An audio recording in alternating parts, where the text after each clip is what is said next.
Il y a 10 ans, dans le petit village de Vélori, un garçon de 8 ans nommé Elias disparut sans laisser de traces. Un matin d'automne, il s'était rendu seul dans la forêt voisine pour ramasser des châtaignes, mais ne revint jamais. Les villageois cherchèrent pendant des mois, en vain. Avec le temps, son souvenir devint une légende locale, certains murmurant que la forêt l'avait pris, comme elle l'avait fait avec d'autres avant lui. Mais un soir d'hiver, une ombre apparut à l'orée du bois. C'était Elias.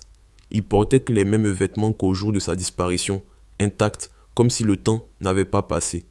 Ses yeux brillaient d'une lueur étrange et son regard était empli d'un savoir insondable. Sa mère, en le voyant, s'effondra en larmes et le serra contre elle. Mais Elias ne parlait pas. Il la regardait avec douceur, mais une distance inexplicable séparait son être du monde réel. Les villageois se rassemblèrent autour de lui, stupéfaits.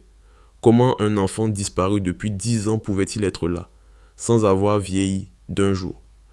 Au fil des jours, Elias recommença à parler, mais ses mots étaient cryptiques.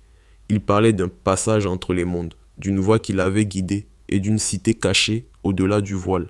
Il disait que le temps n'y existait pas comme ici, qu'il avait vécu 1000 vies sans vieillir.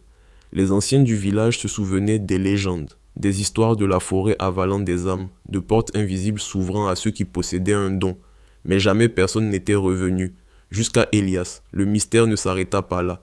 Depuis son retour, la brume enveloppait Vélori chaque nuit, une brume si dense qu'elle semblait vivante. Et parfois, au cœur du silence, on entendait un murmure venu d'ailleurs, une voix qui appelait Elias.